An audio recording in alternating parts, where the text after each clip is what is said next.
പ്രധാനപ്പെട്ട ഇസ്ലാം എന്ത് എന്നൊരാൾ ചോദിച്ചാൽ ഇന്നിന്നതാണ് എന്ന് നമുക്ക് എണ്ണിപ്പറഞ്ഞു കൊടുക്കാൻ പറ്റിയ കാര്യം. അതിലേറ്റവും പ്രധാനമായിട്ട് ഉള്ള ഒന്നാണ് അന്ത്യദിനത്തിലുള്ള വിശ്വാസം. ഓരോ പ്രവാചകനും അന്ത്യദിനത്തെപ്പറ്റി താക്കീത് ചെയ്തിട്ടുണ്ട്. നിങ്ങളുടെയൊക്കെ കയ്യിൽ നോട്ടുണ്ടെന്നാണ് ഞാൻ വിചാരിക്കുന്നത്.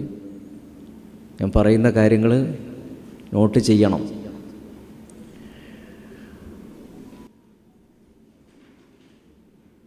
എല്ലാ പ്രവാചകന്മാരും താക്കീത് ചെയ്ത ഒരു കാര്യമാണ് അന്ത്യദിനത്തിലെ വിശ്വാസം എന്നത്.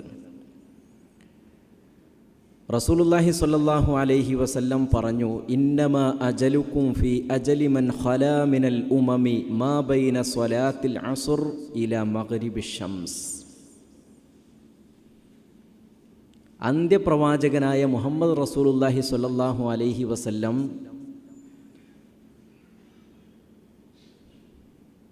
ഈ താക്കീത് നമുക്ക് നൽകിയതിൽ മറ്റുള്ള പ്രവാചകന്മാരെക്കാൾ കുറച്ചുകൂടി അപ്പുറത്താണ്. കാരണം ഈ ഉമ്മത്തിലാണ്, മുഹമ്മദ് നബിയുടെ ഉമ്മത്തിലാണ് അന്ത്യദിനം സംഭവിക്കാനുള്ളത്. ഇനിയൊരു പ്രവാചകൻ വരാനില്ല എന്നതുകൊണ്ട് ഈ ഉമ്മത്തിൻ്റെ അജല് തന്നെ പ്രവാചകൻ സ്വല്ലല്ലാഹു അലൈഹി വസല്ലം പറഞ്ഞത് അസ്റിൻ്റെയും മഗ്രിബിൻ്റെയും ഇടയിലുള്ള സമയമാണ് നമുക്കുള്ളത് എന്നാണ്. മുമ്പ് കഴിഞ്ഞ സമൂഹങ്ങളെ നമ്മൾ എടുത്തു നോക്കുമ്പോൾ ആദം അലൈഹിസ്സലാമിൻ്റെ, അതിനുശേഷം നൂഹ് നബി അലൈഹിസ്സലാമിൻ്റെ ആ ഒരു കാലഘട്ടം ഒക്കെ നമ്മൾ എടുത്തു നോക്കുമ്പോൾ നമ്മുടെ പുരാവസ്തു ഗവേഷകരൊക്കെ പറയുന്നത് പോലെ കോടാനകോടി വർഷങ്ങളൊന്നും കാണുന്നില്ല.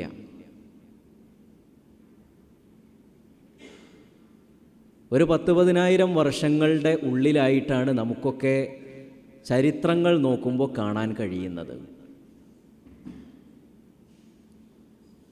അതുകൊണ്ട് ഇനി നമ്മളൊന്ന് കണക്കാക്കുക,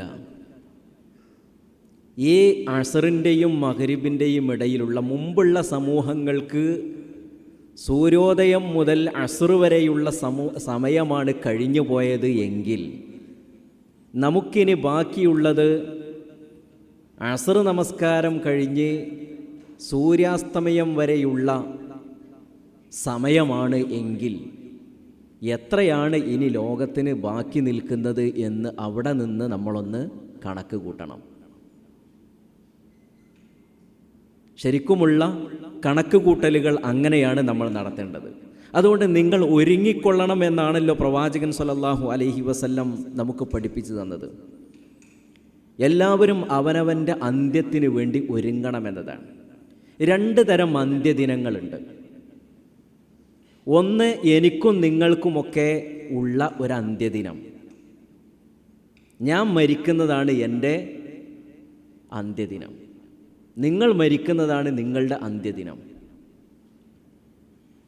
അതുകൊണ്ടാണ് നമ്മുടെ മുൻഗാമികളൊക്കെ പറഞ്ഞത് മൻ മാത ഫഖദ് ഖാമത്ത് ഖിയാമത്തുഹൂന്ന്.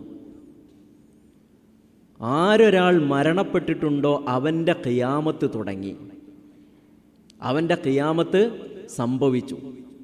അവിടെ നിന്ന് അവൻ ഈ ലോകത്ത് നിന്ന് മാറി മറ്റൊരു ലോകത്തേക്ക് നന്മയുടെ അടിസ്ഥാനത്തിൽ ഗുണങ്ങൾ അനുഭവിക്കുന്ന, തിന്മയുടെ അടിസ്ഥാനത്തിൽ ദോഷങ്ങളും അതിൻ്റെ ശിക്ഷകളും അനുഭവിക്കുന്ന ഒരു ലോകത്തേക്ക് അവൻ കടന്നു കഴിഞ്ഞു. അതാണ് മമ്മാത ഫഖദ് ഖാമത്ത് ഖിയാമത്തുഹു എന്ന് പറയുന്നത്. ഇമാം ഇബ്നു ഉസൈമീൻ റഹ്മത്തുള്ളാഹി അലൈഹി പറഞ്ഞു, അൽ ഇൻസാൻ ഇദാ മാത ഫഖദ് ഖാമത്ത് ഖിയാമത്തുഹു. ഒരു മനുഷ്യൻ മരണപ്പെടുന്നതോടുകൂടി അവൻ്റെ ഖിയാമത്ത് തുടങ്ങി. അൻത ഇദാ മിത്ത ഖാമത്ത് ഖിയാമത്തുക്. എന്നിട്ട് അദ്ദേഹം ക്ലാസ്സിലുള്ള ഓരോരുത്തരെയും ചൂണ്ടിയിട്ട് പറയാം, ഈ മരിക്കുന്നതോടുകൂടി എൻ്റെ ഖിയാമത്തായി. ലിഅന്നക ഗാദർത ദുനിയ, നീ ദുനിയാവിൽ നിന്ന് വിട്ടുപിരിഞ്ഞു. വന്തഖൽത ഇലാ ആലമിൽ ആഖിറ, ആലമുൽ ആഖിറയിലേക്ക് നീ ഇവിടെ നിന്ന് നീങ്ങി. ഇലൽ ജസാ, നിന്റെ പ്രവർത്തനങ്ങൾക്കനുസരിച്ച്, കർമ്മങ്ങൾക്കനുസരിച്ച് പ്രതിഫലം കിട്ടുന്ന ഒരു ലോകത്തേക്ക് നീ നീങ്ങി. ലം തബഖ മിൻ അഹ്ലി ദുനിയ, നീ ദുനിയാവിലുള്ള ആളല്ല ഇപ്പോൾ. വഇൻ കാന ഖബ്റുക ഫിൽ അർള്, നിന്റെ ഖബർ ഭൂമിയിലുണ്ടെങ്കിലും ശരി, അത് തുറന്നാൽ ഒരുപക്ഷെ നിന്റെ ഭൗതിക ശരീരം അവിടെ കാണുമെങ്കിലും ശരി, നീ എന്ന മനുഷ്യൻ ഇവിടെ നിന്ന് നീങ്ങിപ്പോയിട്ടുണ്ട് എന്ന് ഷെയ്ഖ് മുഹമ്മദ് ബിൻ സാലിഹ് അൽ ഉസൈമീൻ റഹ്മത്തുള്ളാഹി അലൈഹി പറയുന്നു. അപ്പോൾ ഇതാണ് ഒന്നാമത്തെ ഖിയാമത്ത്. രണ്ടാമത്തെ ഖിയാമത്ത് എന്ന് പറഞ്ഞാൽ ലോകാവസാനമാണ്. അതിനു മുമ്പ് ചില അടയാളങ്ങളുണ്ടാകും. മരണത്തിന് മുമ്പ് ചില അടയാളങ്ങൾ ഉണ്ടാകുന്നൊക്കെ ചില ആളുകൾ പറയലുണ്ട്.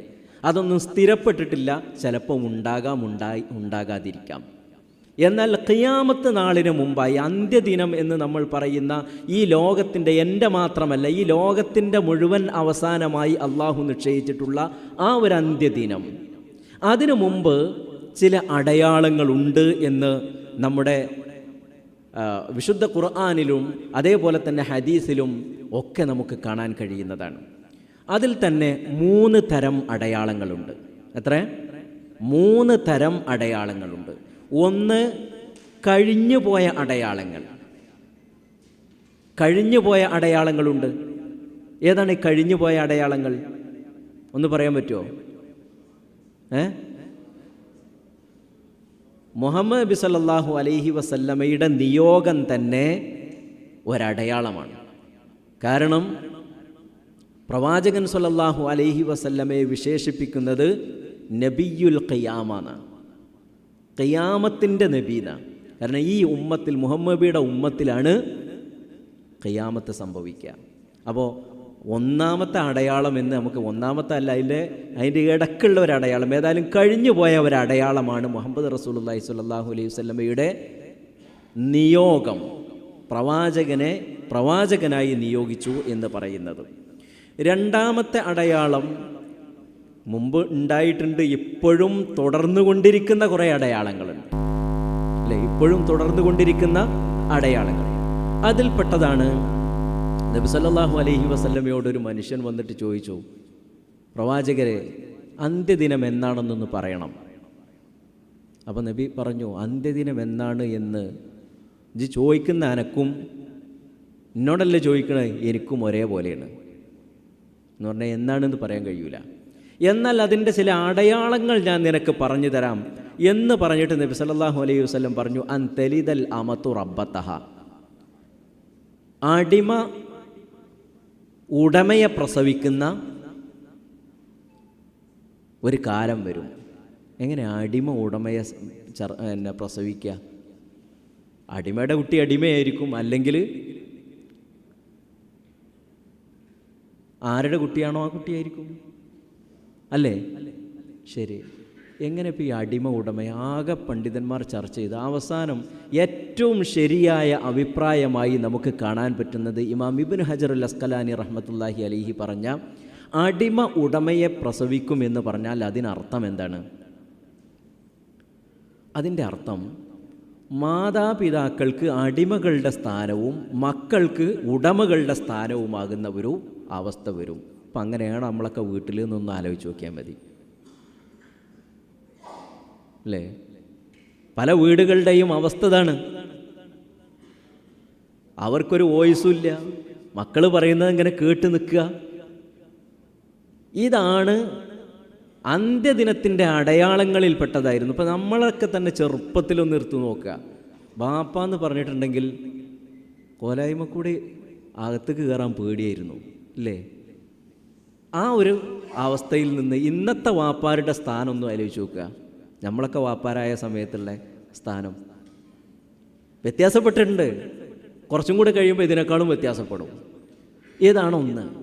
പിന്നെ അൻതറൽ ഹുഫാത്തൽ ഖുറാത്തൽ ആലത റിആഅശ്ശാ യതതാവലൂന ഫിൽ ബുന്യാൻ. രണ്ടാമത്തെ ഒരു അടയാളം നബി സല്ലല്ലാഹു അലൈഹി വസല്ലം പറഞ്ഞു, ചെരുപ്പിടാൻ പോലും കഴിവില്ലാത്ത, നല്ലൊരു വസ്ത്രം ധരിക്കാൻ കഴിവില്ലാത്ത മനുഷ്യർ പെട്ടെന്ന് ഇങ്ങോട്ട് സമ്പന്നരായി മാറിയിട്ട് പിന്നെ അവർ നാട്ടിൽ ഒരു ബിൽഡിംഗ് ഉണ്ടാക്കിയാൽ, ഒരാളൊരു ബിൽഡിംഗ് ഉണ്ടാക്കിയാൽ അതിനേക്കാളും വലിയ ബിൽഡിംഗ് ഒരു നില കൂടും, അല്ലേ? ഇപ്പോൾ പിന്നെ നമ്മുടെ ബുർജ് ഖലീഫൻ്റെ ഒക്കെ അതിൻ്റെ അവസാനത്തത് എത്രയാണെന്നുള്ള അവർ ഡിക്ലെയർ ചെയ്തില്ല, ഉണ്ടാക്കി കഴിയണത് വരെ. എന്താ വെച്ചാൽ ഉണ്ടാക്കി കഴിയോളം അതാവട്ടെ ലോകത്തെ ഏറ്റവും വലിയ ബിൽഡിങ്. കാരണം ഇത്രയെന്ന് പറഞ്ഞിട്ടുണ്ടെങ്കിൽ അതിൻ്റെ പണി കഴിയണീൻ്റെ തന്നെ മറ്റേവിടെ തുടങ്ങും.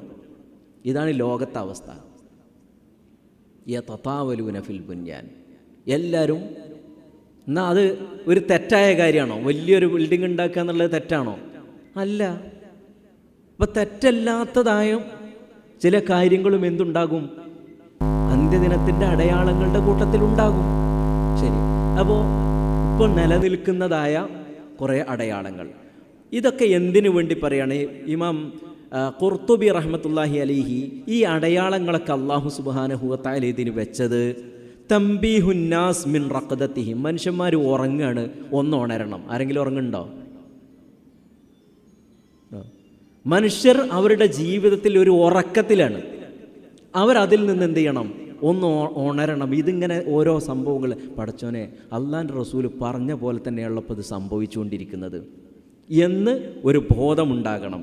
എന്നിട്ട് നാളെ പരലോകത്തെപ്പറ്റിയുള്ളൊരു ബോധവും ദുനിയാവിൽ നിന്നൊരു അകൽച്ചയും ആഖിറത്തിലേക്കുള്ള ഒരു അടുപ്പവുമൊക്കെ ഉണ്ടാകാൻ വേണ്ടിയാണ് എന്ന് ഇമാം ഖുർത്തുബി റഹ്മത്തുള്ളാഹി അലൈഹി പറയാണ്.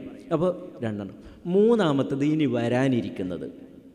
നബി സല്ലല്ലാഹു അലൈഹി വസല്ലം അന്ത്യദിനത്തിൻ്റെ അടയാളങ്ങളായി ചെറുതും വലുതുമായ ഒരുപാട് അടയാളങ്ങൾ എണ്ണി പറഞ്ഞിട്ടുണ്ട്. അതിൽ ചിലതൊക്കെ നമ്മൾ കണ്ടുപോയതാണ്, നേരത്തെ പറഞ്ഞു കഴിഞ്ഞു പോയതുണ്ട്, ഇപ്പോൾ കണ്ടുകൊണ്ടിരിക്കുന്നതുണ്ട്, ഇനി വരാനിരിക്കുന്നതുമുണ്ട്. വരാനിരിക്കുന്നതിൽ തന്നെ ചെറുതും വലുതുമായതുണ്ട്. അതിലേറ്റവും പ്രധാനപ്പെട്ട 10 അടയാളങ്ങൾ റസൂലുള്ളാഹി സ്വല്ലല്ലാഹു അലൈഹി വസല്ലം നമുക്ക് പഠിപ്പിച്ചു തന്നിട്ടുണ്ട്. ഒന്ന് അല്ലേ, നബി സല്ലല്ലാഹു അലൈഹി വസല്ലം പറഞ്ഞു, അബൂ ഹുറൈറ റളിയല്ലാഹു അൻഹു റിപ്പോർട്ട് ചെയ്യുന്ന ഒരു ഹദീസിൽ കാണാൻ കഴിയും, ലാ തഖൂമുസ്സാഅ ഹത്താ തത്ലുഅ അശംസു മിൻ മഗ്രിബിഹാ. സൂര്യൻ പടിഞ്ഞാറ് നിന്ന് ഉദിക്കുന്നത് വരെ. അതേപോലെ തന്നെ ആ സൂര്യൻ പടിഞ്ഞാറ് നിന്ന് ഉദിക്കുന്നത് വരെ അന്ത്യദിനം സംഭവിക്കുകയില്ല. ഫഇദാ ത്വലഅത് വറആഹൻ നാസ് ആമനു. അത് ഉദിക്കുന്നത് കണ്ടാൽ അപ്പം എല്ലാവർക്കും ബോധ്യമാവും. അതിൻ്റെ മുമ്പ് എത്രണോ കഴിഞ്ഞിട്ടുണ്ട്, അപ്പം ആർക്കും ബോധ്യമായില്ല. അപ്പം എല്ലാവർക്കും ബോധ്യമാവും. എന്നിട്ടോ എല്ലാവരും വിശ്വസിക്കും. ആമനു അജ്മഊൻ, ഒക്കെ വിശ്വസിക്കും. ഫദാലിക ഹീന ലാ യൻഫഉ നഫ്സൻ ഈമാനുഹാ. അന്ന് വിശ്വാസം സ്വീകരിച്ചിട്ടൊരു കാര്യവുമില്ല. എന്നിട്ട് വിശുദ്ധ ഖുർആനിൻ്റെ ആയത്ത് ഓതുകയാണ് അദ്ദേഹം. ശരി. അപ്പോൾ ഇങ്ങനെ കുറേ അടയാളങ്ങളുണ്ട്. അപ്പോൾ അതിന് തൊട്ട് മുമ്പ് വരെ ഇസ്ലാം സ്വീകരിച്ചാൽ അത് സ്വീകാര്യമായ ഈമാനായി മാറും എന്നല്ല അതിൻ്റെ അർത്ഥം. സൂര്യൻ പടിഞ്ഞാറ് നിന്ന് ഉദിക്കുന്നതിന് മുമ്പ് വരെ. അപ്പോൾ അതിൻ്റെ മുമ്പാണ് ഒരുപാട് അടയാളങ്ങൾ റസൂലുള്ളാഹി സ്വല്ലല്ലാഹു അലൈഹി വസല്ലം നമുക്ക് പഠിപ്പിച്ചു തന്നിട്ടുള്ളത്. അപ്പോൾ ഇങ്ങനെ കുറേ അടയാളങ്ങൾ അതിന് മുമ്പ് ഇസ്ലാം സ്വീകരിക്കുന്നവരുണ്ടാകും എന്ന് തന്നെയാണ് മനസ്സിലാക്കാൻ പറ്റുന്നത്. അഥവാ എണ്ണപ്പെട്ട പ്രധാനപ്പെട്ട 10 അടയാളങ്ങളുടെ കൂട്ടത്തിൽ ഒന്നാമത്തെ അടയാളമായിട്ട് നമുക്ക് കാണാൻ പറ്റുന്നതാണ് നമുക്കിന്ന് ചർച്ച ചെയ്യാനുള്ള ദജ്ജാൽ അല്ലേ.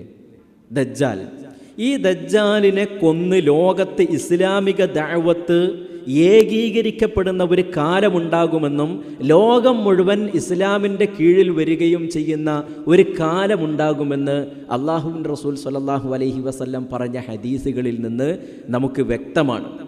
അഥവാ ലോകത്ത് നിന്ന് ശിർക്കും കുഫറുമെല്ലാം തുടച്ചു നീക്കപ്പെടും, ഭൂമിയിൽ നിന്ന് തുടച്ചു നീക്കപ്പെടുന്ന ഒരു കാലമുണ്ടാകും എന്നതാണ് ഇതിൽ നിന്ന് നമുക്ക് മനസ്സിലാക്കാൻ കഴിയുക. അതിന് ശേഷമായിരിക്കും ഈസാ അലൈഹിസ്സലാമിൻ്റെ മരണമുണ്ടാവുക. എന്നാൽ അധികം താമസിയാതെ തന്നെ ഈ ശിർക്കും കുഫറും ഒക്കെ ഭൂമിയിലേക്ക് തിരിച്ചു വരും. ഈസാ അലൈഹിസ്സലാമിൻ്റെ മരണത്തിന് ശേഷം അത് വ്യാപകമാവുകയും ചെയ്യുമെന്നാണ് ഹദീസുകളിൽ നിന്ന് മനസ്സിലാക്കാൻ പറ്റുന്നത്. അപ്പോൾ ഏറ്റവും പ്രധാനപ്പെട്ട 10 അടയാളങ്ങൾ.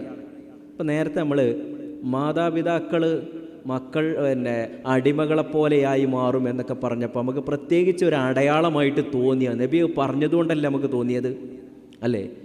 അല്ലാതെ ശരിക്കും നേർക്ക് നേരെ നമ്മുടെ കണ്ണുകൊണ്ട് ഇത് അത് തന്നെയാണ് കേട്ടോ എന്നൊരു അത്ഭുതത്തോടു കൂടി നമ്മൾ നോക്കുന്ന 10 അടയാളങ്ങൾ ഉണ്ടാവും. 10 അടയാളങ്ങൾ.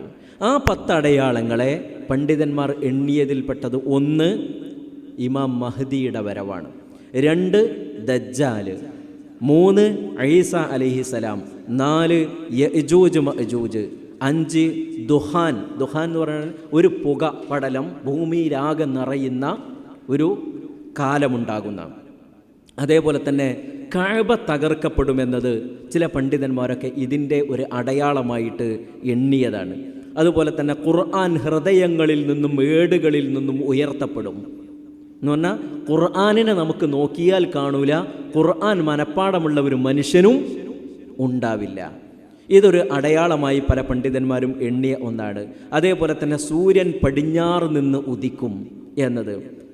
9ാമത്തത് ദാബത്തുൽ അർള്, ഒരു ആളുകളോട് സംസാരിക്കുന്ന ഒരു മൃഗം പ്രത്യക്ഷപ്പെടുമെന്ന്. 10ാമത് കിഴക്ക് നിന്ന് പുറപ്പെട്ട് മനുഷ്യരെ മഹ്ശറിലേക്ക് നയിക്കുന്ന ഒരു തീ ഉണ്ടാകുമെന്നാണ്. അതങ്ങനെ സഞ്ചരിച്ചു കൊണ്ടിരിക്കും, മനുഷ്യരും അതിനനുസരിച്ച് അങ്ങനെ നീങ്ങി പോയിക്കൊണ്ടിരിക്കും. അവസാനം മനുഷ്യർ മഹ്ശറിൻ്റെ ഭാഗത്ത് എത്തുമെന്ന് ഹദീസുകളിൽ സ്ഥിരപ്പെട്ടു വന്നതാണ്. ഇപ്പോൾ 10 ഞാൻ പറഞ്ഞു.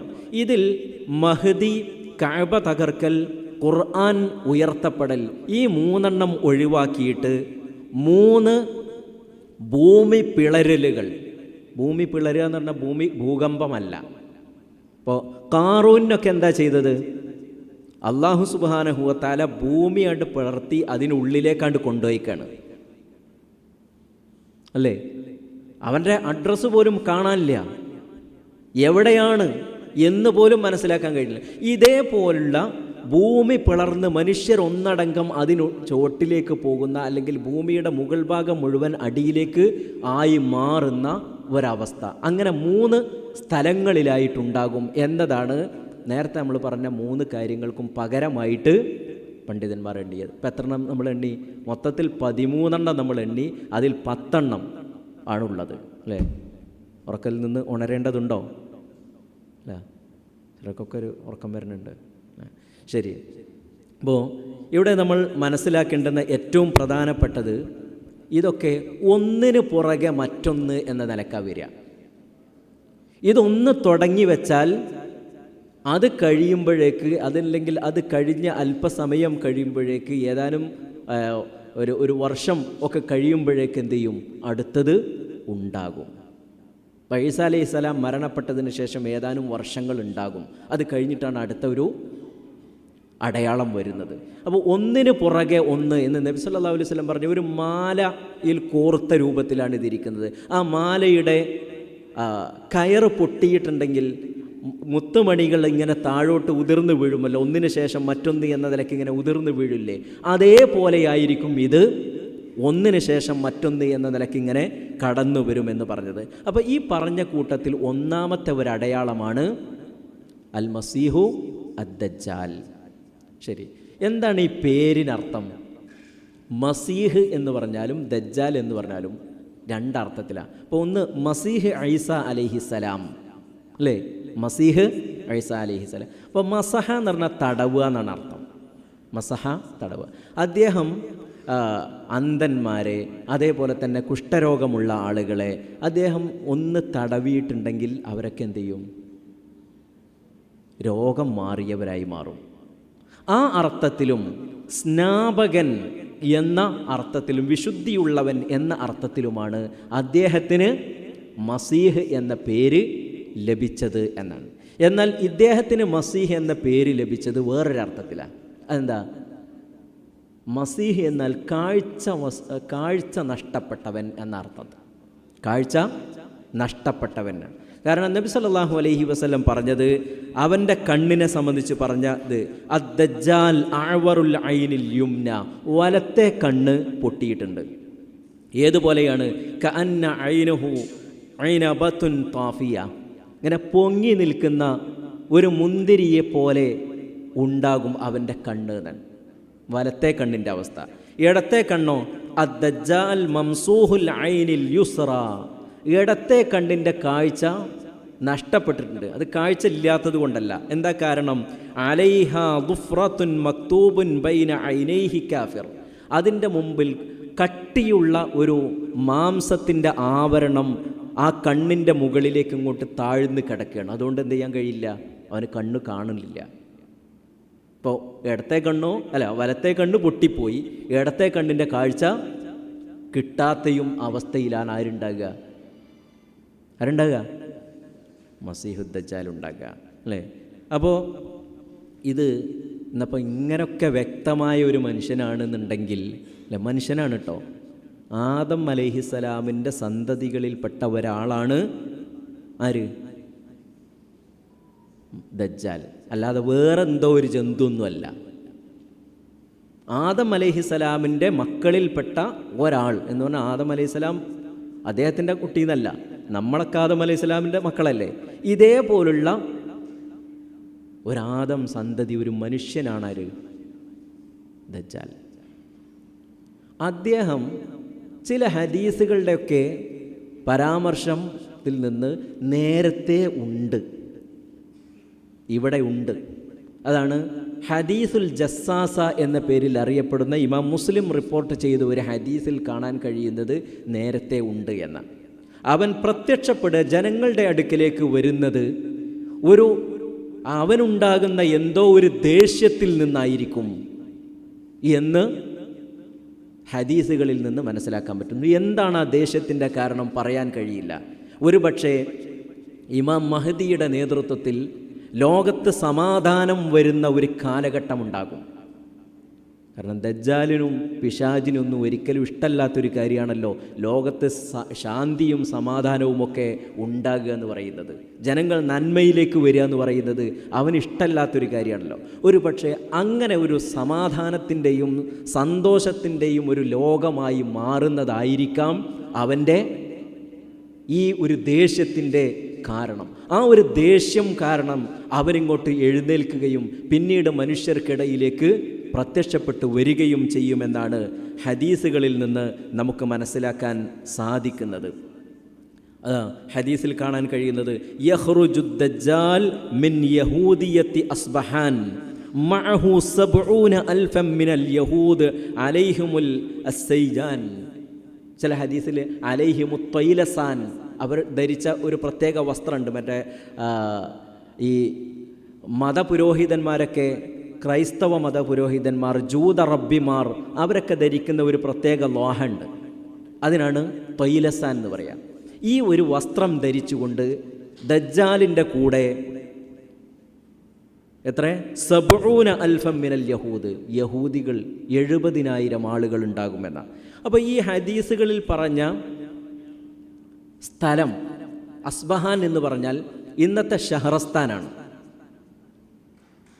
ഇന്നത്തെ ഷഹറസ്ഥാൻ, അവിടെയുള്ള യഹൂദിയ എന്ന് പറയുന്ന ഒരു പട്ടണം, ആ ഒരു ഭാഗത്ത് നിന്നാണ് ഇവൻ പ്രത്യക്ഷപ്പെട്ടു വരിക എന്നതാണ് ഹദീസുകളിലെ പരാമർശങ്ങളൊക്കെ പരസ്പരം കൂട്ടിച്ചേർത്ത് വെച്ചുകൊണ്ട് പണ്ഡിതന്മാർ പറഞ്ഞിട്ടുള്ള ഒരു കാര്യമെന്ന് നമുക്ക് മനസ്സിലാക്കാൻ പറ്റും. അപ്പോൾ ഞാൻ നേരത്തെ പറഞ്ഞല്ലോ, ഇത്ര അധികം ഒരു കണ്ണ് പൊട്ടൻ, മറ്റതങ്ങനെ ഒരു വിരൂപൻ, അതുതന്നെ ഹദീസുകളിലൊക്കെ അദ്ദേഹത്തിൻ്റെ രൂപങ്ങളൊക്കെ പറഞ്ഞാൽ ഒരു കുറിയ മനുഷ്യൻ, കുള്ളനാണ്, തടിച്ച് ഒരു കണ്ടാൽ ഒരു വൈകൃതം തോന്നുന്ന ഒരു രൂപം, നിറത്തിലും അതേപോലെ തന്നെ രൂപത്തിലുമൊക്കെ വൈകൃതം തോന്നുന്ന ഒരു മനുഷ്യൻ. തലയാണ് എങ്കിൽ ആ കൂടി ഒരു വലിയ തല, ഉടലിന് ചേർന്നൊരു തല ആകുമ്പോഴല്ലേ ഒരു ഭംഗി ഉണ്ടാവുള്ളൂ മനുഷ്യന് അല്ലേ? ചെറിയ കുട്ടിക്ക് നമ്മളെ തല ഉണ്ടാച്ചാൽ എങ്ങനെ ഉണ്ടാവും? നമ്മുടെ ശരീരം വളരുന്നതിനനുസരിച്ച് അതിനനുസരിച്ചുള്ളൊരു വളർച്ച അതിനുണ്ടാകണം. അപ്പോൾ വലിയ ഒരു തലയും പാകക്കൂടി ഒരു വൈകൃതം. എന്നിട്ട് ഈ മനുഷ്യനെ എങ്ങനെയാണ് ഇപ്പോൾ മനുഷ്യന്മാരെ പഴപ്പിക്കാൻ കഴിയുക? കാണുമ്പോൾ തന്നെ ആ മനുഷ്യൻ അവൻ്റെ വഴിക്ക് ഒരാൾ തിരിയും. അതാണ് പ്രശ്നം. അവൻ കാട്ടിക്കൂട്ടുന്ന ചില പ്രവർത്തനങ്ങളുടെ മുന്നിൽ ഇവൻ്റെ ഈ വികൃത ഒന്നുമാകില്ല. ഇതാണ് റസൂലുള്ളാഹി സ്വല്ലല്ലാഹു അലൈഹി വസല്ലം നമുക്ക് പഠിപ്പിച്ചു തരുന്നത്. കടുത്ത പരീക്ഷണമായിരിക്കും. 40 ദിവസം അവൻ ഈ ഭൂമിയിൽ ഉണ്ടാകുമെന്നാണ്. 40 ദിവസം. അതിൽ തന്നെ ഒന്നാമത്തെ ദിവസം യൗമുൻ കസനത്തിൻ, ഒരു വർഷത്തിൻ്റെ ദൈർഘ്യമായിരിക്കും ഒന്നാമത്തെ ദിവസം. അല്ലേ? നമുക്ക് ഒന്നാമത്തെ ദിവസം ഒരു വർഷത്തിൻ്റെ ദൈർഘ്യം എന്താ? അത് നമുക്ക് വേഗം അങ്ങട്ടാ പോയത്. അള്ളാൻ്റെ റസൂലിൻ്റെ സ്വഹാബിമാർ ഇത് കേട്ടപ്പോൾ അവരുടെ മനസ്സ് നേരെ പോയത് കൊടുക്കാൻ തരുമോ? ഒരു വർഷത്തിൻ്റെ ദൈർഘ്യമുള്ള ഒരു ദിവസം, അങ്ങനെയാണെങ്കിൽ എങ്ങനെ നിസ്കരിക്കുക? ഓരോ ചിന്ത പോണത് നോക്കി നിങ്ങൾ. അവരുടെ ചിന്ത പോകുന്നത് വേറെ രൂപത്തിലാണ്. ഈ ഒരു വർഷത്തിനും കൂടി 5 നേരത്തെ നിസ്കാരം മതിയാവുമോ? അതല്ല, ഒരു വർഷത്തെ നിസ്കാരം മുഴുവൻ വേണ്ടി വരുമോ? അതാണ് നബി സല്ലല്ലാഹു അലൈഹി വസല്ലമയോട് ചോദിച്ചത്. നമ്മളോ അതൊക്കെ എങ്ങനെ സംഭവിക്കുക? ചിലപ്പോൾ അതിൻ്റെ ഗാംഭീര്യം കൊണ്ട് നബിയാണ്ട് പറഞ്ഞതായിരിക്കും. അങ്ങനെയല്ല. നബി സല്ലല്ലാഹു അലൈഹി വസല്ലം പറഞ്ഞു, ഫഖ്ദുറൂ ലഹു, നിങ്ങൾ ദിവസം കണക്കാക്കിക്കോളി. അപ്പോൾ അതിനനുസരിച്ചുള്ള സൗകര്യം ഉണ്ടാവും. ഇപ്പം തന്നെ നമുക്ക് ദിവസം കണക്കാക്കാൻ വല്ല പണിയുണ്ടോ? 24 മണിക്കൂർ കണക്കാക്കിയ ദിവസം റെഡിയായില്ലേ? ഫഖ്ദുറൂ ലഹു, 24 മണിക്കൂറിൻ്റെ ഇടയിൽ നിങ്ങൾ എന്താക്കിക്കോ?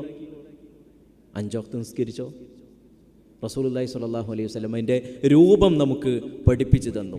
അപ്പോൾ 40 ദിവസം എന്നത് വളരെ കടുത്ത ദിവസമായിരിക്കുമെന്ന്, പിന്നെ ഒരു മാസം നീണ്ടു നിൽക്കുന്ന ഒരു ദിവസം, പിന്നീട് ഒരാഴ്ച നീണ്ടു നിൽക്കുന്ന ദിവസം, പിന്നീടുള്ള ബാക്കി ദിവസങ്ങൾ സാധാരണ ദിവസങ്ങൾ പോലെ തന്നെ. അങ്ങനെ ആ 40ാമത്തെ ദിവസമായിരിക്കും അവനെ ബാബുൽ ലുദ് എന്ന് പറയുന്ന ഫലസ്തീനിലെ ഒരു സ്ഥലത്ത് വെച്ച്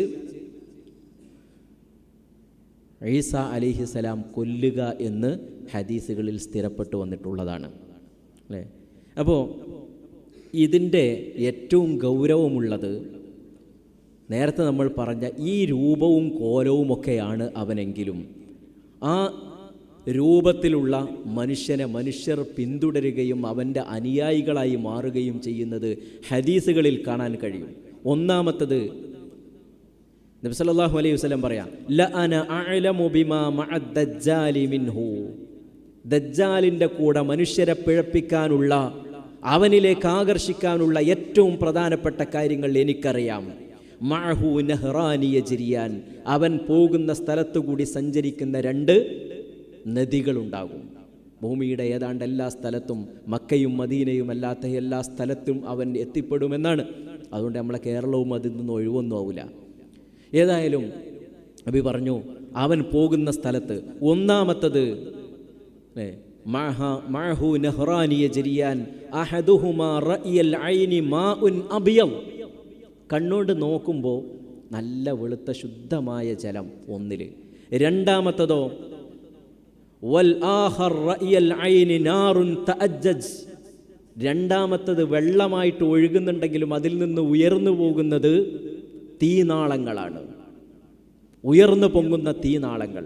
എന്നിട്ട് നബി സല്ലല്ലാഹു അലൈഹി വസല്ലം പറയാ, ഫഇമ്മ അദ്റകന്ന അഹദുൻ ഫല്യഅതി നഹ്റ അല്ലദി യറാഹു നാറ, നിങ്ങൾക്കാർക്കെങ്കിലും അക്കാലഘട്ടത്തിൽ നിങ്ങൾ ആരെങ്കിലും ജീവിച്ചിരിപ്പുണ്ടെങ്കിൽ, അപ്പോൾ മൊത്തം ഉമ്മത്തിനെ നോക്കിക്കൊണ്ടാണ് റസൂലുള്ളാഹി സ്വല്ലല്ലാഹു അലൈഹി വസല്ലം പറയുന്നത്, ആരെങ്കിലും വന്ന് ജീവിച്ചിരിപ്പുണ്ടെങ്കിൽ അവൻ്റെ അടുക്കലുള്ള ആ തീ പൊങ്ങിക്കൊണ്ടിരിക്കുന്ന, കത്തിജ്വലിച്ചു കൊണ്ടിരിക്കുന്ന അതാകട്ടെ നിങ്ങൾ തിരഞ്ഞെടുക്കുന്നത്, അത് കാഴ്ചയിലേ അങ്ങനെയുള്ളൂ. അതിനുള്ളിലെത്തിയാൽ നല്ല സ്വച്ഛമായ ശുദ്ധമായ വെള്ളമായിരിക്കും. അവൻ്റെ ഭാഗത്തുള്ള നല്ല വെള്ളമെന്ന് തോന്നിക്കുന്നത് അത് തീയായിരിക്കുമെന്ന് റസൂലുള്ളാഹി സ്വല്ലല്ലാഹു അലൈഹി വസല്ലം നമുക്ക് പഠിപ്പിച്ചു തന്നു. ഈ അവൻ്റെ ഒരടയാളം മാത്രമല്ല, അവനൊരു സമൂഹത്തിൻ്റെ അടുക്കൽ ചെല്ലും. ഇങ്ങനെ നടന്ന് പോയിക്കൊണ്ടിരിക്കുന്നതിനിടയിൽ എത്രയാണ് അവൻ്റെ സ്പീഡിനെ സംബന്ധിച്ച് പറഞ്ഞത്. ഇപ്പോൾ മഴ പെയ്യുന്ന സമയത്ത് നബി സല്ലല്ലാഹു അലൈഹി വസല്ലം നന്നായിട്ട് ഉപമിച്ച് തരികയാണ്. മഴ പെയ്യുന്ന സമയത്ത് പെട്ടെന്ന് കാറ്റടിക്കുന്ന സമയത്ത് വെള്ളം ഒരു ഭാഗത്തേക്ക് ഇങ്ങനെ പോകുന്നത് കാണാമല്ലോ. മഴവെള്ളങ്ങൾ ഒരു ഭാഗത്തേക്ക് ഇങ്ങനെ നീങ്ങിപ്പോകുന്നത് നമ്മൾ കാണലില്ലേ, അല്ലേ? നല്ല ഒഴിഞ്ഞ സ്ഥലത്ത് നിന്ന് മഴ കാണുമ്പോൾ പെട്ടെന്ന് ആ മഴവെള്ളമൊക്കെ, മഴത്തുള്ളികൾ ഇങ്ങനെ ഒരു ഭാഗത്തേക്ക് പോകുന്നു. അതേപോലെയായിരിക്കും ആ കാറ്റിനനുസരിച്ച് സഞ്ചരിക്കുന്ന മഴത്തുള്ളികളെ പോലെ അവൻ വളരെ സ്പീഡിൽ സഞ്ചരിക്കുമെന്ന, വലതുഭാഗത്തേക്കും ഇടതുഭാഗത്തേക്കും അവൻ പുറപ്പെടുന്ന അസ്ബഹാൻ്റെ ഭാഗത്ത് നിന്ന് അവൻ സഞ്ചരിക്കുമെന്ന് നബി സല്ലല്ലാഹു അലൈഹി വസല്ലം പറഞ്ഞു. അങ്ങനെ മനുഷ്യരുള്ള സ്ഥലങ്ങളിലെത്തിയാൽ അവൻ ആദ്യം പറയും, നിങ്ങൾ എന്നിൽ വിശ്വസിക്കണം. ആദ്യം അവൻ്റെ വാദം ഞാൻ നബിയാണെന്നാണെന്നാ. ഉടനെ തന്നെ അവൻ മാറ്റും, ഞാൻ റബ്ബാണ് എന്ന് പറയുമെന്ന് നബി സല്ലല്ലാഹു അലൈഹി വസല്ലം പറഞ്ഞ സ്വഹീഹായ ഹദീസുകളിൽ കാണാൻ കഴിയും. ഉടനെ തന്നെ അവനത് മാറ്റിയിട്ട് ഞാൻ റബ്ബാണെന്ന് പറയും. എന്നിട്ട് അവരോട് വിശ്വസിക്കാൻ പറയും. വിശ്വസിക്കുന്ന സ്ഥലത്ത് അവൻ മഴ പെയ്യിപ്പിക്കും, അവിടെയുള്ള സസ്യങ്ങൾ മുളപ്പിക്കും, അവിടെയുള്ള കായ്കനികൾ മുഴുവൻ അവർക്ക് ഉണ്ടാക്കി കൊടുക്കും. അങ്ങനെ എന്തൊക്കെ നന്മകൾ അവർക്ക് ചെയ്തു കൊടുക്കാൻ പറ്റുമോ അതൊക്കെ ചെയ്തു കൊടുത്തു. കാരണം അവർ കാഫിറായില്ലേ. അവനിൽ വിശ്വസിച്ച്, അള്ളാഹുവിൽ വിശ്വസിച്ച്, അവൻ റബ്ബാണെന്ന് വിശ്വസിക്കുന്നതോടുകൂടി അവരൊക്കെ കാഫിറുകളായി. അവന് സമാധാനം, അവർക്ക് ആശ്വാസം നൽകി അവൻ പോകുമെന്ന്. എന്നാൽ മുഅ്മിനീങ്ങളായ ആളുകളുടെ അടുക്കിലേക്ക് അവൻ എത്തുമ്പോൾ അവർ വിശ്വസിക്കില്ല എന്നും അവനെ നിരാകരിക്കുകയും തള്ളിക്കളയുകയും ചെയ്യുമെന്നും അതോടുകൂടി തന്നെ അവൻ്റെ ചില ദൃഷ്ടാന്തങ്ങൾ അവിടെ വ്യക്തമാകും. എന്താണ്? ആ നാട്ടിലുള്ള വെള്ളം, ജലസ്രോതസ്സുകൾ മുഴുവൻ വറ്റിവരളുകയും കായ്കനികൾ ഇല്ലാതാവുകയും മരങ്ങൾ ഉണങ്ങിക്കരിയുകയും ഒക്കെ ചെയ്യുന്ന അവസ്ഥയുണ്ടാകും. അവരെ പ്രയാസപ്പെടുത്തുമെന്ന് റസൂലുള്ളാഹി സ്വല്ലല്ലാഹു അലൈഹി വസല്ലം പറഞ്ഞു. അങ്ങനെ പ്രയാസപ്പെട്ടിട്ടും ഈമാനോടുകൂടി നിൽക്കുന്ന ആളുകൾ ഉണ്ടാകും എന്ന് പറഞ്ഞതിൽ നിന്ന് നമുക്കെന്താ മനസ്സിലാകുക?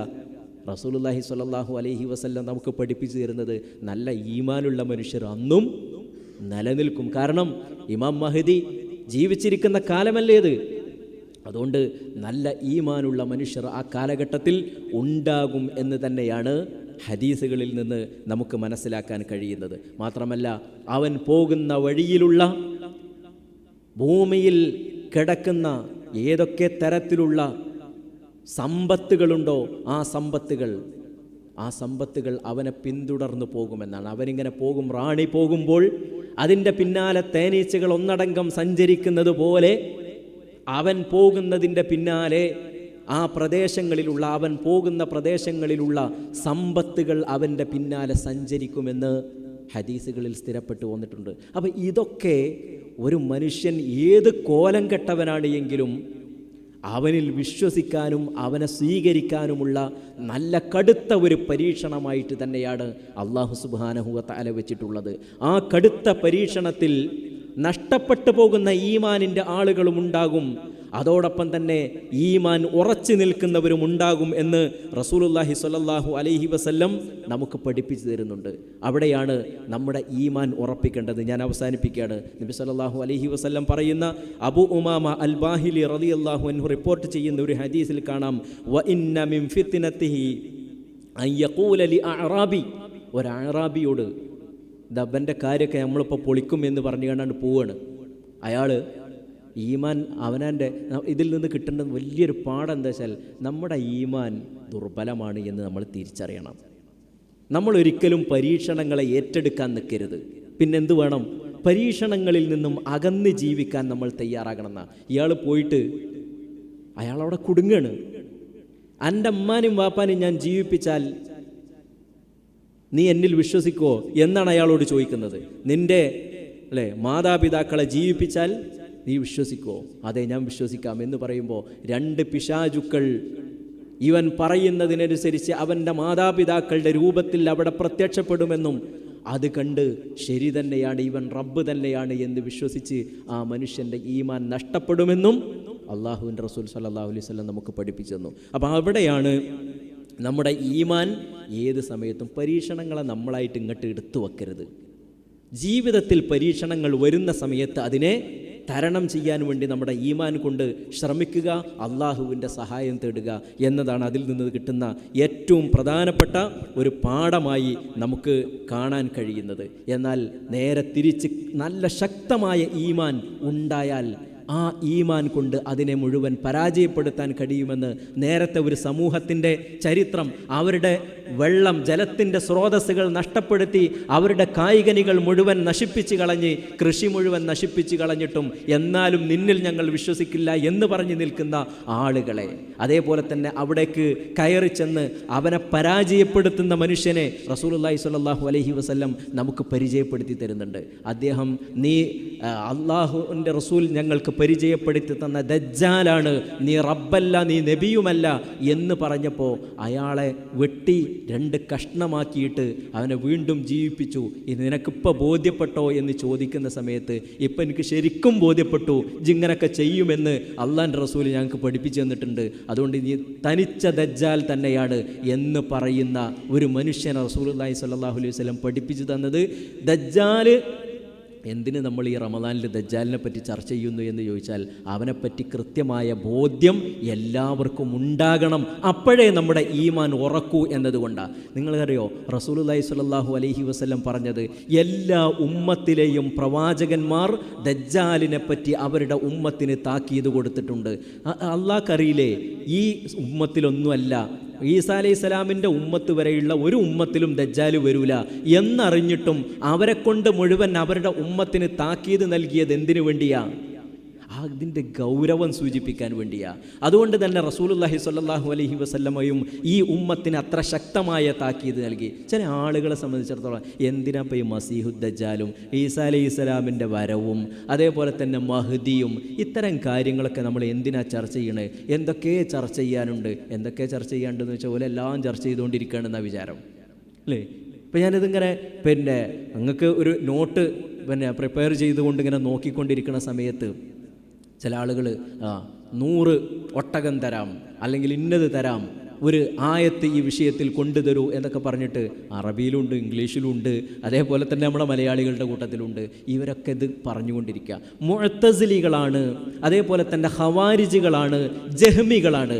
ഈ 3 വിഭാഗമാണ് ചരിത്രം നോക്കുമ്പോൾ മസീഹുദ് ദജ്ജാൽ എന്ന് പറയുന്ന ഹദീസുകളിൽ സ്ഥിരപ്പെട്ട ഇതിനെ ഇമാം ബുഖാരിയും ഇമാം മുസ്ലിമും തുടങ്ങി ഹദീസ് ഗ്രന്ഥങ്ങളിൽ മുഴുവൻ സ്ഥാനം പിടിച്ചിട്ടുള്ള അഹ്ലുസുന്ന വൽ ജമാഅത്തിൻ്റെ പണ്ഡിതന്മാർ മസീഹുദ് ദജ്ജാൽ എന്നത് അതിനെപ്പറ്റിയുള്ള ഹദീസുകൾ മുത്തവാത്തിറാണ്, നിഷേധിച്ചാൽ കാഫിറാകും എന്ന് പറഞ്ഞിട്ടുള്ള ഇതിനെ നിഷേധിച്ചിട്ടുള്ളത് 1 ഖവാരിജികളാണ്, 2 മുഅ്തസിലികളാണ്, 3 ജഹ്മികളാണ്. മുഅ്തസിലികൾ തന്നെ എല്ലാവരും ഇല്ല, മുഅ്തസിലികളിൽ ചില ആളുകൾ മാത്രമാണ് അത് ചെയ്തിട്ടുള്ളത്. അപ്പോൾ മുഅ്തസിലികളിൽ തന്നെ നല്ലൊരു വിഭാഗം ആളുകൾ മസീഹുദ് ദജ്ജാൽ ഉണ്ട് എന്ന് വിശ്വസിച്ചിട്ടുണ്ട്. ചില ആളുകൾ മസീഹുദ് ദജ്ജാൽ ഉണ്ട് എന്ന് വിശ്വസിക്കുന്നു. എന്നാൽ ഈ പറഞ്ഞതുപോലുള്ള ചില സംഭവങ്ങളുണ്ടല്ലോ, ആ സംഭവങ്ങളുടെ കാര്യത്തിൽ അവരുടെ ബുദ്ധിക്കത് യോജിക്കാൻ കഴിയുന്നില്ല. അതാണിപ്പോൾ ഈ മുഅ്തസിലികളെ സംബന്ധിച്ചിടത്തോളം പറ്റിയത്. എങ്ങനെ ഇപ്പോൾ അതുണ്ടാകുക? അങ്ങനെയാണെങ്കിൽ റസൂലുള്ളാഹി സ്വല്ലല്ലാഹു അലൈഹി വസല്ലമ അടക്കമുള്ള ഒരുപാട് പ്രവാചകന്മാരുടെ മുഅ്ജിസത്തുമായി ഇത് പരസ്പരം പരസ്പരം ഒരു സാദൃശ്യപ്പെടൽ വരൂലേ? ഇപ്പോൾ ഈസാ അലൈഹിസ്സലാം എന്താ ചെയ്തത്? ഈസാ അലൈഹിസ്സലാം ചെയ്ത പ്രവർത്തനം മരിച്ചവരെ ജീവിപ്പിക്കുക, അപ്പോൾ ഇവനും ചെയ്യും മരിച്ചവരെ ജീവിപ്പിക്കുക. അപ്പോൾ മുഅ്തസിലികൾ ചെയ്ത ഒരു പ്രവർത്തനം. അപ്പോൾ ഒരു പ്രവാചകന് മുഅ്ജിസത്തായി കിട്ടുന്നത് എങ്ങനെ ഇവിടെ ഉണ്ടാകുക? അപ്പോൾ അള്ളാൻ്റെ റസൂല് പറഞ്ഞതല്ലേ, അതങ്ങോട്ട് വിശ്വസിക്കുക. അള്ളാഹു ഒരു പരീക്ഷണമായിട്ട് വെച്ചതാണിത്. പിശാചിനെ അള്ളാഹ് പരീക്ഷണമായിട്ട് വെച്ചിട്ടില്ലേ? ഇല്ലേ? പിശാചിന് അള്ളാഹു സുബ്ഹാനഹു വ തആല കടുത്ത പരീക്ഷണമായിട്ടല്ലേ നമുക്ക് വെച്ചിട്ടുള്ളത്. എന്തിനാ അപ്പോൾ അത് വെച്ചത്? ഇതുപോലെ അവസാന കാലഘട്ടത്തിലെ മനുഷ്യർക്ക് കടുത്ത ഒരു പരീക്ഷണമായിട്ട് അള്ളാഹു നിശ്ചയിച്ചതാണ്, അവരുടെ ഈമാൻ പരീക്ഷിക്കുന്നതിന് വേണ്ടി നിശ്ചയിച്ചതാണ് ദജ്ജാൽ എന്ന് പറയുന്നത് എന്ന് നമ്മൾ വിശ്വസിക്കുക. അതാണ് അഹ്ലുസുന്ന വൽ ജമാഅത്തിൻ്റെ നിലപാട്. അവനെ അവൻ്റെ സ്വഭാവവും പെരുമാറ്റവും അറിയുക എന്നത്, അതാണല്ലോ ആ മനുഷ്യൻ രക്ഷപ്പെടാനുള്ള കാരണം. അറിവില്ലാതെ ഞാൻ എൻ്റെ ഈമാനൊക്കെ വലിയ ഉഷാറാണ് എന്ന് പറഞ്ഞുകൊണ്ട് പോയാൽ പെടും എന്നും 2 ഉദാഹരണങ്ങൾ നമ്മളിപ്പോൾ മനസ്സിലാക്കിയിട്ടുണ്ട്. അതേപോലെ തന്നെ നബി സല്ലല്ലാഹു അലൈഹി വസല്ലം പറഞ്ഞു, ഇദാ തശഹദ അഹദുക്കും ഫല്യസ്തഇദ് ബില്ലാഹ്. 3ാമത്തെ ഒരു കാര്യമായിട്ട് നമ്മൾ പറഞ്ഞത് എന്താണ്? നബി സല്ലല്ലാഹു അലൈഹി വസല്ലം പറഞ്ഞു, നിങ്ങൾ ആരെങ്കിലും അത്തഹിയാത്തിൽ തശഹുദിൽ ഇരിക്കുകയാണെങ്കിൽ, അത്തഹിയാത്ത് കഴിഞ്ഞാൽ നിങ്ങൾ പ്രാർത്ഥിക്കേണ്ട പ്രാർത്ഥന എന്താ? അല്ലാഹുമ്മ ഇന്നി അഊദു ബിക മിൻ അദാബി ജഹന്നം. ജഹന്നമിൽ നിന്ന്, അതിൻ്റെ ശിക്ഷയിൽ നിന്ന് ഞാൻ നിന്നോട് കാവൽ ചോദിക്കുന്നു. വമിൻ അദാബിൽ ഖബർ, ഖബറിലെ ശിക്ഷയിൽ നിന്ന് ഞാൻ നിന്നോട് കാവലിനെ ചോദിക്കുന്നു. വമിൻ ഫിത്നത്തിൽ മഹ്യാ വൽ മമാത്ത്, ജീവിതത്തിലെയും മരണത്തിലെയും എൻ്റെ ഈമാൻ പരീക്ഷിക്കപ്പെടുന്ന പരീക്ഷണങ്ങളിൽ നിന്ന്. വമിൻ ശർരി ഫിത്നത്തിൽ മസീഹുദ് ദജ്ജാൽ. അപ്പോൾ മസീഹുദ് ദജ്ജാലിൻ്റെ ഫിത്നയിൽ നിന്ന് കാവൽ ചോദിക്കണം എന്ന് അള്ളാൻ്റെ റസൂല് നമ്മളോട് പറയാം. അപ്പോൾ എന്നോട് ഭയങ്കര ബുദ്ധിക്ക് വലിയ പ്രാധാന്യം നൽകുന്ന എൻ്റെ ഒരു അധ്യാപകനുണ്ട്, കുറച്ചൊരു ഇഖ്വാനി ചിന്താഗതി വെച്ച് പുലർത്തുന്ന. അദ്ദേഹം എന്നോട് പറഞ്ഞത്, ഞാൻ അത്തഹിയാത്തിൽ പ്രാർത്ഥിക്കും, എന്ത്? ഒമൻ ഫിത്നത്തിൽ മസീഹുദ് ദജ്ജാൽ, പക്ഷേ എനിക്കതിൽ വിശ്വാസമില്ല. എന്താ വേണം ആലോചിച്ച് നോക്കുക. ഒമൻ ഫിത്നത്തിൽ മസീഹുദ് ദജ്ജാൽ എന്നെന്ത് ചെയ്യും? ഞാൻ പ്രാർത്ഥിക്കും, പക്ഷേ എനിക്കതിൽ വിശ്വാസമില്ല. കാരണം നബി പ്രാർത്ഥിക്കാൻ വേണ്ടി പഠിപ്പിച്ചു തന്നൊരു പ്രാർത്ഥനയാണ്. ആ പ്രാർത്ഥന സ്ഥിരപ്പെട്ടിട്ടുണ്ടെന്ന്. ആ പ്രാർത്ഥന സ്ഥിരപ്പെട്ടിട്ടുണ്ടെങ്കിൽ തന്നെ ദജ്ജാലുണ്ട് എന്ന് ഇവിടെ ഉറപ്പായില്ലേ അല്ലേ? പ്രാർത്ഥന സ്ഥിരപ്പെട്ടാൽ തന്നെ. അപ്പോൾ ചില ആളുകൾ അതിനെ വ്യാഖ്യാനിച്ചു. എന്താണ് ദജ്ജാൽ എന്ന് പറഞ്ഞാൽ? തിന്മയുടെ പ്രതീകമാണ്. ദജ്ജാൽ എന്ന് പറഞ്ഞാൽ തിന്മയുടെ അങ്ങനല്ല. തിന്മ എന്ന് പറഞ്ഞാൽ ഏത് കാലഘട്ടത്തിലുണ്ട്. ആദം അലൈഹി സ്വലാമിൻ്റെ കാലഘട്ടം ഇങ്ങോട്ട് തുടങ്ങിയ അന്ന് മുതൽ തിന്മയുണ്ട്. ഒരാൾ വേറൊരാളെ കൊന്നില്ലേ? സ്വന്തം സഹോദരനെ കൊല്ലുക എന്ന് പറഞ്ഞാൽ അതിനേക്കാളും വലിയ തിന്മ എന്താ ഇല്ലേ? കടുത്ത തിന്മകൾ വന്നില്ലേ? അതിനുശേഷം ഷിർക്ക് ഉണ്ടായില്ലേ? ഷിർക്കിനേക്കാളും വലിയ തിന്മ ഏതാ? നിഫാഖിനേക്കാളും വലിയ തിന്മ ഏതാ? അങ്ങനെ നോക്കുകയാണെന്നുണ്ടെങ്കിൽ ഷിർക്കും കുഫറും ഒക്കെ ഏത് കാലഘട്ടത്തിലുണ്ട്. അതിനേക്കാൾ വലിയ തിന്മകൾ ഇനി ലോകത്തുണ്ടാകാനില്ല. അതുകൊണ്ട് ദജ്ജാൽ എന്ന് പറഞ്ഞാൽ ഒരു ഫിത്നയുടെ, ഒരു തിന്മയുടെ പ്രതീകമായിട്ടല്ല. അള്ളാഹുവിൻ്റെ റസൂൽ സ്വല്ലല്ലാഹു അലൈഹി വസല്ലം അവൻ വരുന്നതിനെപ്പറ്റി നമുക്ക് കൃത്യമായ മാർഗദർശനം തന്നെ നമുക്ക് നൽകിയിട്ടുണ്ട്. അതുകൊണ്ട് മറ്റൊന്ന്, നമ്മൾ ആത്മാർത്ഥമായി അള്ളാഹുവിനോട് അവൻ്റെ ഫിത്നയിൽ നിന്ന് രക്ഷ തേടുക എന്നതാണ് ഒരു മാർഗമായിട്ട് നമുക്ക് കാണാൻ കഴിയുന്നത്. മറ്റൊന്ന്, 10 ആയത്തുകൾ സൂറത്തുൽ കഹ്ഫിൻ്റെ ആദ്യ ഭാഗത്തുനിന്ന്. സൂറത്തുൽ കഹ്ഫിൻ്റെ ആദ്യ ഭാഗം ഒരു പേജ് ഹിഫ്ളുള്ളവർ എത്ര ആളുണ്ട് എന്ന് ഞാൻ ചോദിച്ചാൽ കൈ പൊന്തിക്കാൻ അല്ലേ? പൊന്തിക്കണ്ട, നമ്മൾ ഹിഫ്ളാക്കണ്ടേ? നമ്മൾ നമ്മുടെ ഈമാൻ സംരക്ഷിക്കാൻ വേണ്ടിയിട്ട് നമ്മൾ ചെയ്യേണ്ട ഒരു പ്രധാനപ്പെട്ട കാര്യം എന്താ? വെള്ളിയാഴ്ച പള്ളിയിൽ പോയിട്ട് സ്ഥിരമായിട്ട് സൂറത്തുൽ കഹ്ഫ് പാരായണം ചെയ്താൽ അറിയാതെ ഹിഫ്ളായി പോകുന്നൊരു സാധനമാണ് ഈ സൂറത്തുൽ കഹ്ഫ് എന്ന് പറഞ്ഞാൽ അല്ലേ? പക്ഷേ നമ്മൾ പലപ്പോഴും ജുമയൊക്കെ എത്തിപ്പെടാൻ വൈകുന്നു എന്നതൊരു കാരണമാണ്. നമുക്കങ്ങനെ ഉണ്ടാകാൻ പാടില്ല. വെള്ളിയാഴ്ച ദിവസങ്ങളിൽ സൂറത്തുൽ കഹ്ഫ് ഓതാത്ത ഒരു ദിവസം നമുക്കുണ്ടാകാൻ പാടില്ല. കൃത്യമായി സൂറത്തുൽ കഹ്ഫ് ഓതുകയും അത് മനഃപ്പാടമാക്കുകയും ചെയ്യുന്ന ഒരു മനുഷ്യനെ സംബന്ധിച്ചിടത്തോളം അതൊരു ഫിത്നയായി മാറില്ല, അവന് രക്ഷയുണ്ടാകുമെന്ന് റസൂലുള്ളാഹി സ്വല്ലല്ലാഹു അലൈഹി വസല്ലം നമുക്ക് പഠിപ്പിച്ചു തന്നിട്ടുണ്ട്. അതുകൊണ്ട് ഒന്ന് ഈമാനുണ്ടാകുക, രണ്ടാമത്തത് നല്ല വിശ്വാസം അവനെ സംബന്ധിച്ച് അവൻ്റെ വിവരങ്ങൾ നമുക്കുണ്ടാവുക, അള്ളാഹുവിനോട് പ്രാർത്ഥിക്കുക, സൂറത്തുൽ കഹ്ഫ് കൃത്യമായി പാരായണം ചെയ്യുക, മനഃപ്പാടമാക്കുക. ഇതൊക്കെ അവൻ്റെ ഫിത്നയിൽ നിന്നും രക്ഷപ്പെടാനുള്ള മാർഗങ്ങളായിട്ട് അള്ളാഹുവിൻ്റെ റസൂൽ നമുക്ക് പഠിപ്പിച്ചു തന്നതാണ്. ഞാൻ ഈ ഒരു സമയത്ത് ഒരു പ്രസംഗം പോലെ പറയാതെ ഒരു ക്ലാസ് പോലെ എടുത്തത് ഉറങ്ങാതിരിക്കാൻ വേണ്ടിയിട്ടാണ്. നമുക്കൊരു ക്ലാസ് ആണല്ലോ, ശരിക്കും ഇത്തരം കാര്യങ്ങളൊക്കെ നമ്മൾ പഠിക്കുകയാണ് വേണ്ടത്. അതുകൊണ്ട് റബ്ബ് സുബ്ഹാനഹു വ തആല ഈ കേട്ടതും പറഞ്ഞതുമൊക്കെ ഒരു സ്വാലിഹായ കർമ്മമായി റബ്ബിൽ നമ്മിൽ നിന്ന് സ്വീകരിക്കുമാറാകട്ടെ. റബ്ബന ആതിനാ ഫിദ്ദുനിയ ഹസന വഫിൽ ആഖിറതി ഹസനതൻ വഖിനാ അദാബന്നാർ. ആമീൻ ബിറഹ്മതിക യാ അർഹമർ റഹീമീൻ. വൽഹംദുലില്ലാഹി റബ്ബിൽ ആലമീൻ. അസ്സലാമു അലൈക്കും വറഹ്മത്തുള്ളാഹി വബറകാതുഹു.